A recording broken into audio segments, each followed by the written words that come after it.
জিলহজ মাসের প্রথম 10 দিন, এই 10 দিনের ফজিলত এত বেশি যে 360 দিনে আরবি গণনায় যে বছর হয়, এই দিনগুলোর ইবাদত আল্লাহর কাছে সবচেয়ে প্রিয়। কিন্তু দুর্ভাগ্য হলো আমরা এই 10টা দিনকে মূল্যায়ন করি না। 10 দিনকে আমরা হেলাই খেলাই কাটিয়ে দিই। এমনকি রমাজানের চেয়েও এই 10টা দিনের আমল আল্লাহর কাছে বেশি প্রিয়। এই জন্য পরামর্শ দিই, আপনারা দান খায়রাত করলে এই 10টা দিনের মধ্যে করার চেষ্টা করবেন। কারণ রমাজানের আল্লাহ কসম করেননি। আয়াত আসছে কদরের রাত্রে কদর একটা সূরা নাজিল হয়েছে, কিন্তু আল্লাহ কসম করেননি। এই 10 দিনের আল্লাহ কসম করেছেন ও লায়ালিন আশর। পাশাপাশি আরো হাদিস বর্ণিত হয়েছে, সহিহ বুখারীর যে হাদিসটা আমি বলেছি 969 নম্বর হাদিস, আল্লাহ রাসূল সাল্লাল্লাহু আলাইহি ওয়াসাল্লাম বলছেন, মা মিন আইয়ামিন আল আমালুস সালিহ ফীহিন্না আহাব্বু ইলাল্লাহ মিন হাযিহিল আইয়াম, ইয়ানি আইয়ামুল আশর। যত দিন আছে এই দিনগুলোর মধ্যে আমরা যত সৎ আমল করি, তার মধ্যে আল্লাহর কাছে সবচেয়ে প্রিয় আমল হলো জিলহজ মাসের প্রথম 10 দিনের আমল। সাহাবীরা প্রশ্ন করলেন, বলো ওয়ালাল জিহাদু ফি সাবিলিল্লাহ, আল্লাহ রাসূল আল্লাহর রাস্তায় যদি কেউ জিহাদ করে তবুও কি এর চেয়ে প্রিয় আমল হবে না সেটা তার জন্য? রাসূল সাল্লাল্লাহু আলাইহি ওয়াসাল্লাম বলছেন, ওয়ালাল জিহাদু ফি সাবিলিল্লাহ, না, আল্লাহর রাস্তায় যদি কেউ জিহাদে যায় তবুও এত সওয়াব পাবে না। তবে ইল্লা রাজুলুন খরাজা বিনাফসিহি ওয়া মালিহি ফালাম ইয়ারজি বিশাইইন মিন যালিক, তবে মিন যালিক বিশাইইন, তবে যে ব্যক্তি যুদ্ধে বেরিয়ে গেছে, যুদ্ধে শহীদ হয়েছে, এবং সে যে ঘোড়া নিয়ে গেছিল এবং সম্পদ নিয়ে গেছিল কোনোটাই ফিরে আসেনি, সবই আল্লাহর রাস্তায় কুরবানি হয়ে গেছে, ওই ব্যক্তি এই দিনগুলোর চেয়ে বেশি নেকি পাবে। অথবা ওই ব্যক্তির নেকি আর 10 দিনের আমলের নেকি এক সমান হবে। বুঝেছেন মনে হয়, তাই না? একজন মানুষ জিহাদে গেছেন, শত্রুর সাথে জিহাদ করতে করতে শহীদ হয়েছেন, এবং তিনি যে সম্পদ সাথে নিয়ে গেছিলেন এটাও কুরবানি হয়ে গেছে, আর কিছু ফিরে আসেনি, ওই ব্যক্তির নেকি আর এই 10 দিনের নেকি এক সমান হবে। আরেকটা হাদিস আসছে দারিমির মধ্যে 1774 নম্বর হাদিস, রাসূলুল্লাহ সাল্লাল্লাহু আলাইহি ওয়াসাল্লাম বলছেন, মা মিন আমালিন আসকা ইনদাল্লাহি আযজা ওয়া জাল ওয়া আ'জামা আজরান মিন খায়রিন তা'মালুহু ফি আশিল আযহা। তুমি যত দান খায়রাতের কাজ করো এবং যত ভালো আমল করো, তার মধ্যে সবচেয়ে আল্লাহর কাছে নেকিপূর্ণ, মর্যাদাপূর্ণ, বিশাল নেকি আছে এই জিলহজ মাসের প্রথম 10 দিনের মধ্যে। এটা আল্লাহর কাছে সবচেয়ে প্রিয় আমল। ইমাম দারাকুতনি রাহিমাহুল্লাহ এই 10 দিনের ফজিলত নিয়ে একটা হাদিসের গ্রন্থই সংকলন করেছেন, এই 10 দিনের ফজিলত নিয়ে, ফজলু আশরিল আযহা গ্রন্থের নাম। 11 নম্বর হাদিসে একটা হাদিস নিয়ে আসছেন, রাসূলুল্লাহ সাল্লাল্লাহু আলাইহি ওয়াসাল্লাম বলছেন, ইন্না আফজালাল আইয়াম আদ-দুনিয়া আইয়ামুল আশর, মানে দুনিয়াতে যত দিন আছে, অর্থাৎ বছরে যতটা দিন আছে, তার মধ্যে আল্লাহর কাছে সবচেয়ে প্রিয় আমলের দিনগুলো হলো আরাফা, জিলহজ মাসের প্রথম 10 দিনের আমল। আফজালুল আইয়াম যেহেতু বলা হয়েছে আইয়ামুদ দুনিয়া, তাহলে এখানে থেকে রমাদান কিন্তু বাদ হয়ে গেল। রমাজানও অনেক নেকিপূর্ণ, কিন্তু তার চেয়ে বেশি নেকিপূর্ণ এই 10 দিন। আচ্ছা, রমাজানে কি হজ আছে? হজ আছে? হজ নাই। কিন্তু আপনারা প্রশ্ন করবেন, কেন এত গুরুত্বপূর্ণ 10 দিন? এই 10 দিনের মধ্যে যত ইবাদত আছে আর অন্য 350 দিনে এত ইবাদত নাই। যেমন এই 10 দিনের মধ্যে একটা ইবাদত আছে, যে ইবাদতের নাম হজ। এই হজ সম্পর্কে রাসূলুল্লাহ সাল্লাল্লাহু আলাইহি ওয়াসাল্লাম বলছেন, হজ করলে কোনো নেকি হয় না, কোনো নেকি হয় না, হজ্জের কোনো নেকি নাই। এই একটাই আমল যেটা করলে কোনো নেকি হয় না, কোনো নেকি নাই হজ্জের। রাসূলুল্লাহ সাল্লাল্লাহু আলাইহি ওয়াসাল্লাম বলছেন, লাইসা লাহু জাযা ইল্লাল জান্নাহ। হজ করলে সরাসরি জান্নাত। সালাত পড়লে সরাসরি জান্নাত না, সালাত পড়লে নেকি হবে। কি হবে? নেকি হবে। কেউ পাবে 10 ভাগের 10 ভাগই পাবে, কেউ পাবে 9 ভাগ, কেউ পাবে 5 ভাগ। সিয়াম পালন করলে নেকি আছে, যাকাত দিলেও নেকি আছে, কিন্তু হজ করলে কোনো নেকি হয় না।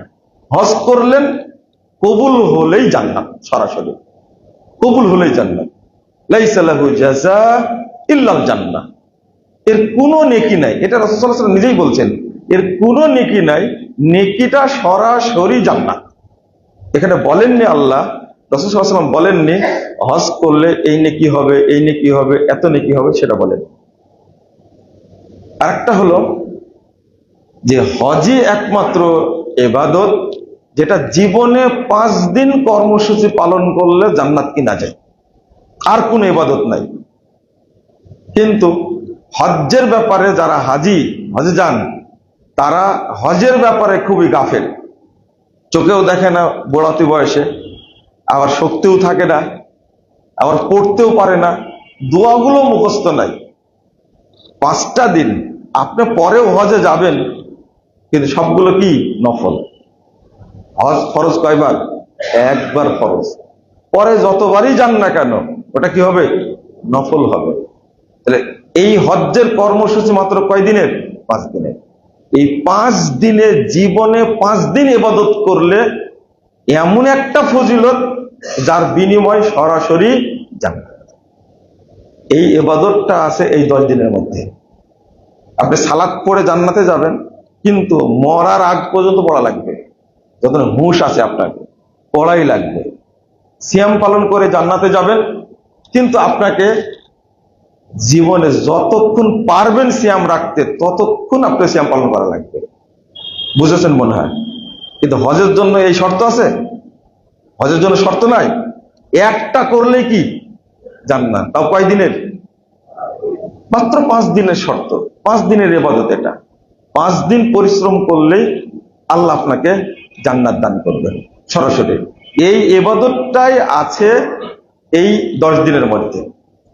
2 নম্বর, এই 10 দিনের মধ্যে এমন একটা দিন আছে যেই দিন রব্বুল আলামিন দিনের বেলা দুনিয়ার আসমানে নেমে আসেন। এই 360 দিনের মধ্যে একদিন, সেটা হলো আরাফার দিন। অন্য দিনগুলোতে আল্লাহ আসেন কখন? রাত্রে। আর আরাফার দিন আল্লাহ দুনিয়ার আসমানে আসেন কখন? দিনের বেলা। দিনের বেলা। আরেকটা হলো একই হাদিসের মধ্যে এসেছে, 1348 নম্বর হাদিস, সহিহ মুসলিম এসেছে, মা মিন ইয়াউমিন আকসারা আইয়ুতিকাল্লাহু আবদান মিনান নার মিন ইয়াউমি আরাফা। আরাফার দিনে যত মানুষকে আল্লাহ জাহান্নাম থেকে মুক্তি দান করে, এই 360 দিনে এত মানুষকে আল্লাহ মুক্তি দান করেন না। আরাফার দিন এত মানুষকে আল্লাহ জাহান্নাম থেকে মুক্তি দান করে। আল্লাহ সাল্লাল্লাহু আলাইহি ওয়াসাল্লাম বলেন, আল্লাহ একেবারে তোমাদের নিকটে এসেছে। এই একটা হাদিস। আর একটা তাবরানীর মধ্যে হাদিসটা এসেছে, সেখানে আসছে ইয়ানজিলু ফিস সামাই দুনিয়া, আল্লাহ দিনের বেলা দুনিয়ার আসমানে নেমে আসেন। সুবহানাল্লাহি ওয়া বিহামদিহি। কি বলেন আল্লাহ তাদের কি বলেন? ফেরেশতাদের বলেন ওয়া ইউবাহিল মালাইকা মা আরাদা হাউলাই, ও ফেরেশতারা, এদেরকে তৈরি করতে নিষেধ করেছে, দেখো তারা কি চায়। এই কথা বলার পরে আল্লাহ বলেন ইশহাদু, তোমরা সাক্ষী থাকো, আন্নী কদ গফারতু লাহুম ওয়া ইন কানা কতরা আদাদিস সামা ওয়া রামলি আলিফ ফিদ দুনিয়া।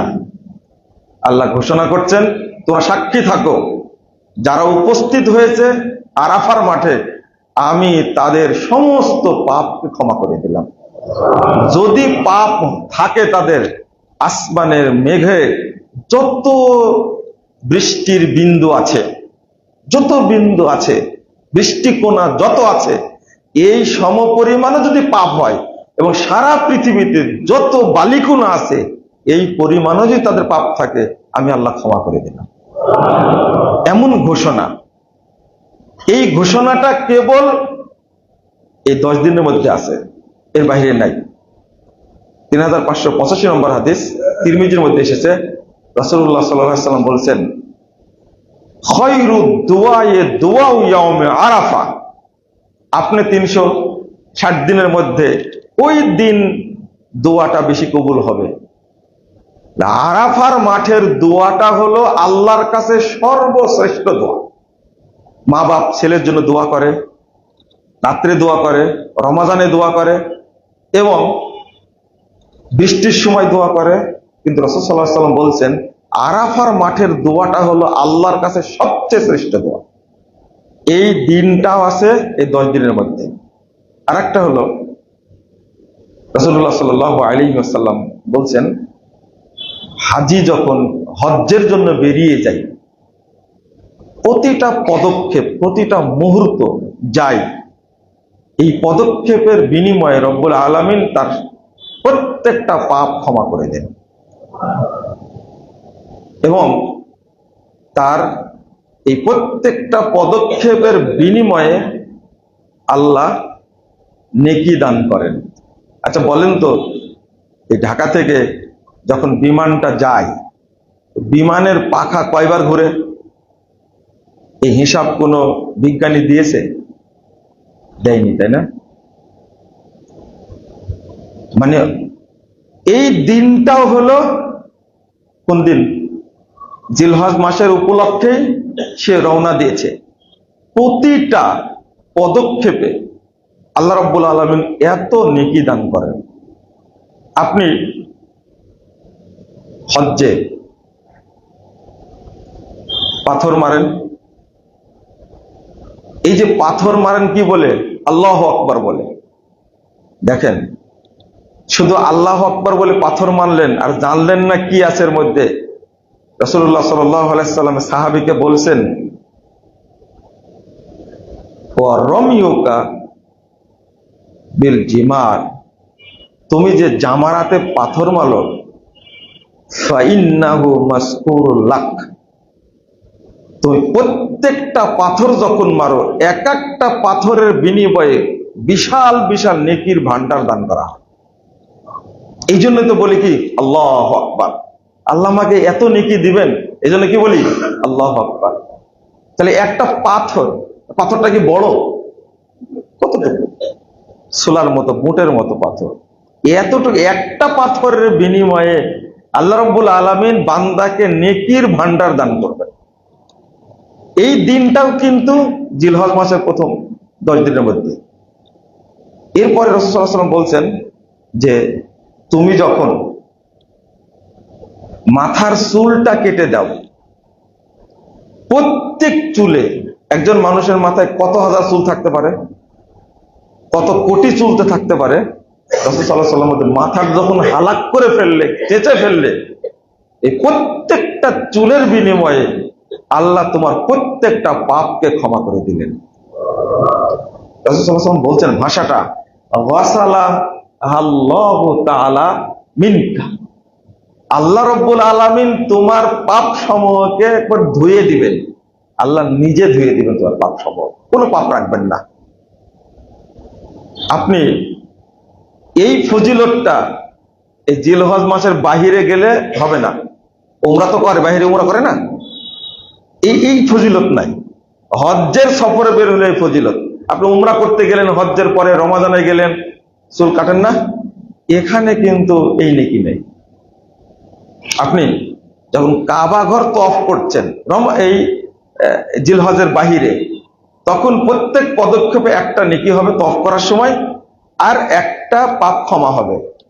কিন্তু এই জিলহজ মাসে যদি কাবা তওয়াফ করেন, রাসূল সাল্লাল্লাহু আলাইহি ওয়াসাল্লাম বলছেন, তুমি তওয়াফ করা মাত্রই তোমার জীবনে যত পাপ ছিল আল্লাহ রাব্বুল আলামিন ক্ষমা করে দিয়ে ওই যেদিন তোমার মা জন্ম দিয়েছিল ওই দিনের মতো তোমাকে করে দিবে। হাজিরাও শুনবেন, হাজিরা যাচ্ছে। এই হজ্জের উপরে একটা খুতবা দেওয়ার দরকার ছিল, সেই সুযোগটা আমি পাইনি। তো আপনাদের উদ্দেশ্যে বলার কারণ হলো যে এই দিনগুলোকে আমরা গুরুত্ব দেই না। কেন গুরুত্ব দেই না? এই 10 দিনের মধ্যে কোন দিনটা শ্রেষ্ঠ? এই 10 দিনের মধ্যে কোন দিনটা শ্রেষ্ঠ? না। আপনারা বলবেন আরাফা, সেটাও জানছি। 1764 নম্বর হাদিস আপনি আবু দাউদের মধ্যে পাবেন। আরাফাকে শ্রেষ্ঠ বললেন। আরাফার কি ইবাদত আছে? আরাফায় কোনো ইবাদত আছে? আরাফার একটা ইবাদত, মাত্র একটা।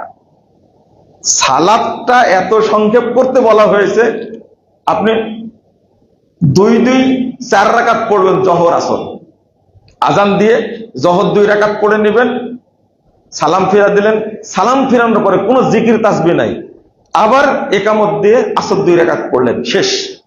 এই জহর থেকে নিয়ে সূর্য অস্ত যাওয়ার আগ পর্যন্ত শুধু দোয়াই করবেন। কি করবেন? শুধু দোয়া করবেন। এটাই হলো ইবাদত।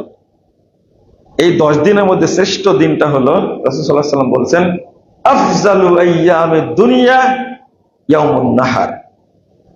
কুরবানির দিনটা আল্লাহর কাছে 10 দিনের মধ্যে শ্রেষ্ঠ দিন। কারণ কুরবানির দিনে সাদাকা হয়। কি হয়? একজন ব্যক্তি নিজের শ্রেষ্ঠ পশুটা কুরবানি করে দেন। এটা হলো মালের কুরবানি। কিসের? মালের কুরবানি। এটা আপনারা তো একটা ছাগল কুরবানি দিয়েই সন্তুষ্ট থাকেন। আপনার বাপ দিয়েছেন, আপনার দাদা দিয়েছিলেন একটা ছাগল আর 1 ভাগ গরু। আপনার বাপও দিয়েছে 1 ভাগ গরু আর একটা কি? ছাগল। আপনিও দিচ্ছেন। একটার কাছে খাসি 2-3টা দেওয়া যায় না? 5টা দেওয়া যায় না?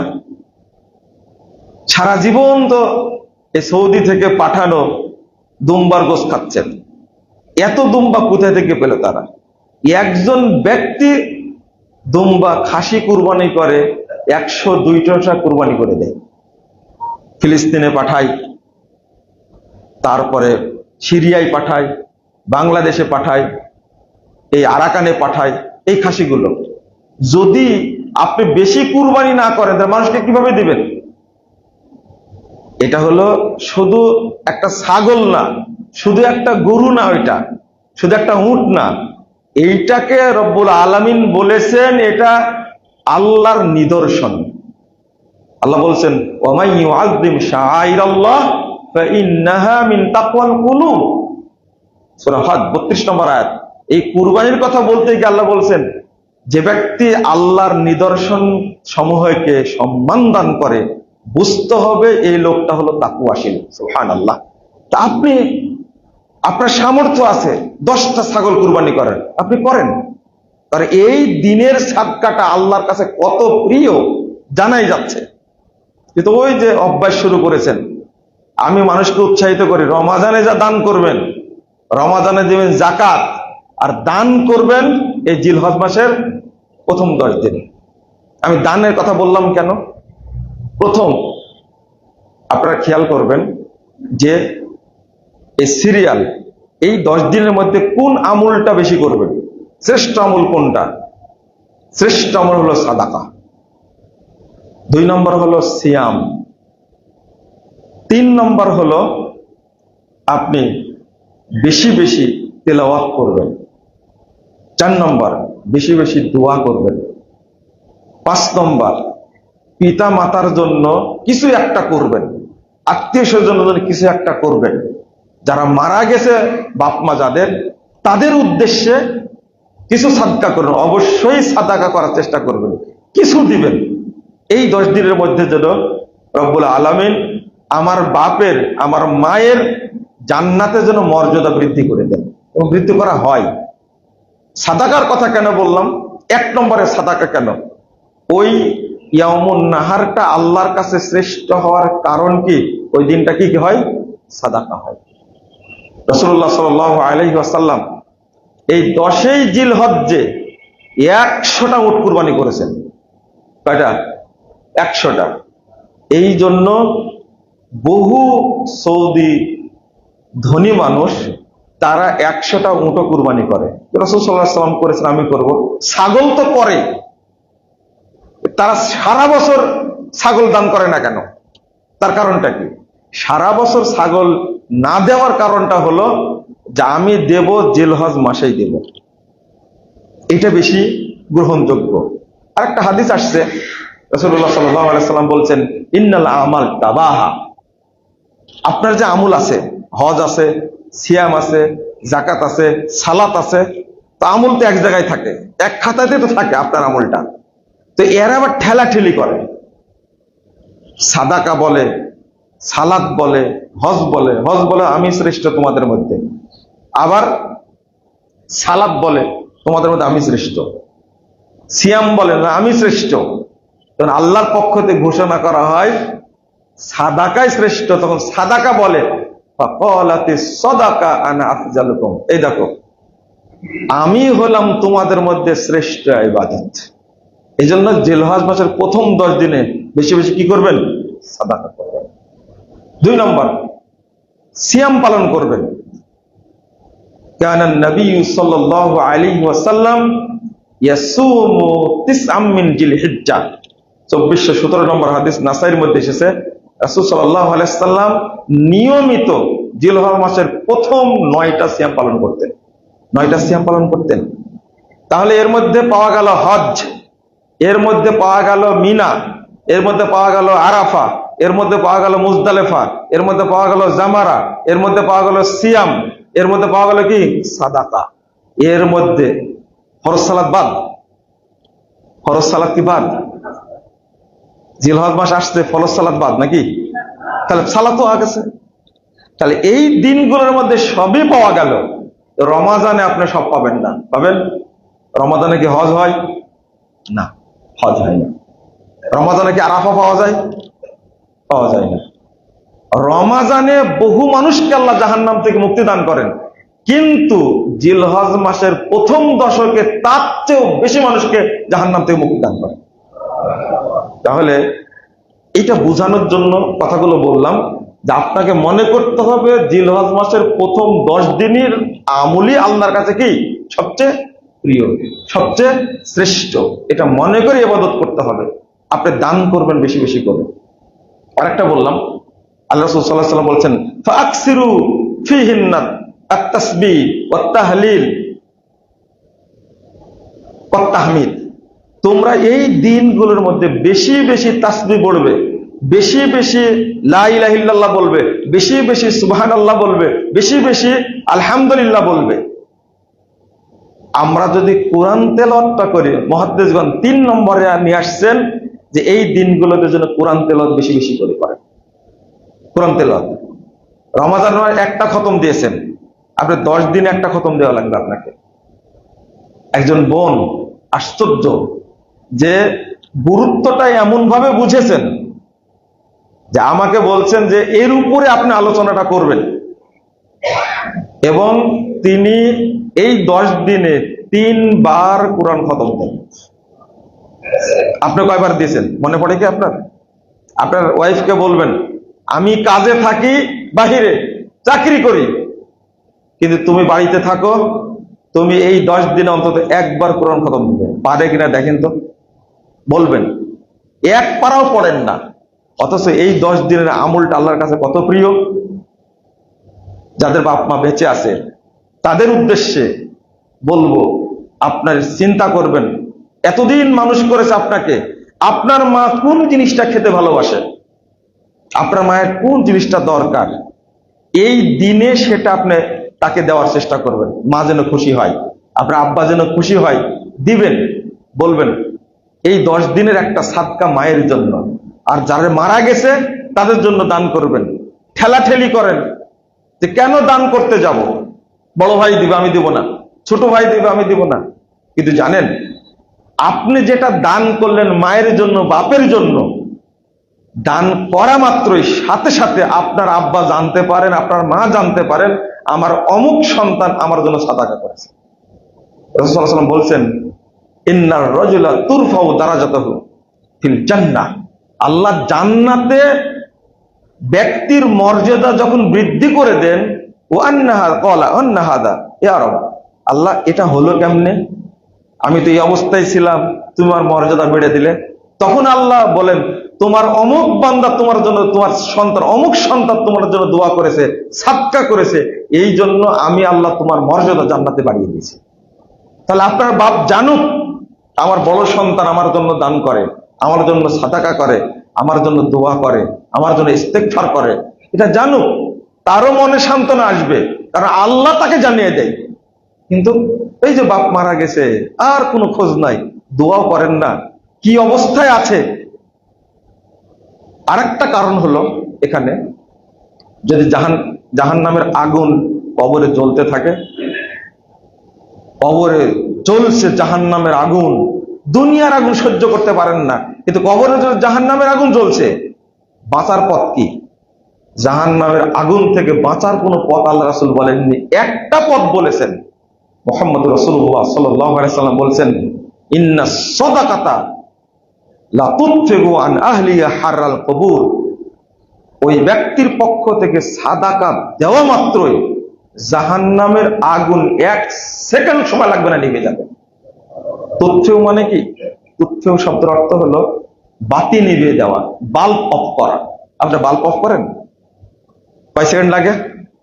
এই যে লাইটটা জ্বলছে, এটা অফ করলে কয় সেকেন্ড লাগবে? 1 সেকেন্ড লাগে কি?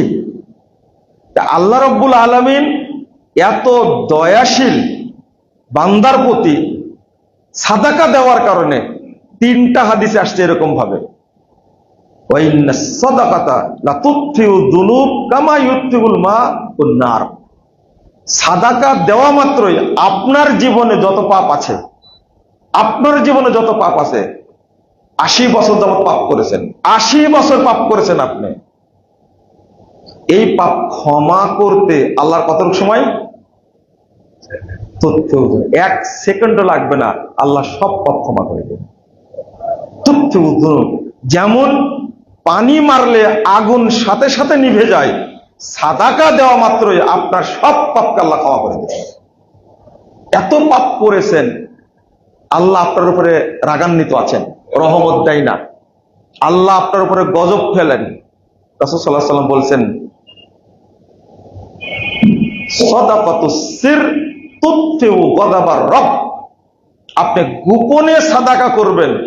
রব্বুল আলামিন বলছেন, আল্লাহ রাসূল বলছেন, সাদাকা গোপনে করা মাত্রই আল্লাহর রাগ সাথে সাথে পানি হয়ে যাবে, আল্লাহর রাগ থাকবে না। কত হাদিস নেবেন আপনি? কোরআন তেলাওয়াত, সাদাকার। এক হাদিসে 2টা কথা আসছে। একজন ব্যক্তিকে যখন কবর দেওয়া হয়, আল্লাহ রাসূল সাল্লাল্লাহু আলাইহি ওয়াসাল্লাম বলছেন যে ইউতার রাজুল ফি কবরি, জাহান্নাম থেকে একটা ফেরেশতা, জাহান্নামের ফেরেশতা পাঠানো হয়। ফাইদা উতিয়া মিন কিবালি রাসিহি, যখন ওই ফেরেশতা, জাহান্নামের ফেরেশতা মাথার দিক থেকে ঢুকতে চায়, দাফাআতহু তিলাওয়াতুল কুরআন, ওই যে কোরআন তেলাওয়াত করেছে, এই কোরআন তার মাথার কাছে পাহারাদার হিসাবে থাকবে কিয়ামত পর্যন্ত। জাহান্নামের ফেরেশতা আসলেই সাথে সাথে তাকে ধাক্কা দিয়ে বিতাড়িত করবে, প্রতিরোধ করবে। ওয়াইদা উতিয়া মিন কিবালি ইয়াদাইহি, যখন সামনাসামনি ঢুকতে চাইবে, কবরের মাঝ দিয়ে ঢুকতে চাইবে জাহান্নামের ফেরেশতা, দাফাআতহু সাদাকা, এই যে সাদকা দিয়েছে, এই সাদকাটা, দানটা কবরের উপরে পাহারাদার হিসাবে থাকবে কিয়ামত পর্যন্ত। যখনই ঢুকতে চাইবে তখনই ফেরেশতা তাকে তাড়িয়ে দিবে। সাদাকা তখন ফেরেশতাকে তাড়িয়ে দিবে। ওয়াইদা উতিয়া মিন কিবালি রিজলাইহি, মাথার দিক দিয়ে ঢুকতে পারলো না, সামনে ঢুকতে পারলো না, যখন সে পায়ের দিক থেকে ঢুকবে, দাফাহু মাশয়ুহু ইলাল মাসাজিদ, ওই যে গুটি গুটি পায়ে মসজিদে এসেছে, মসজিদের পদচিহ্ন পাহারাদার হিসাবে থাকবে, ঢুকতে গেলেই সাথে সাথে তাকে প্রতিরোধ করবে।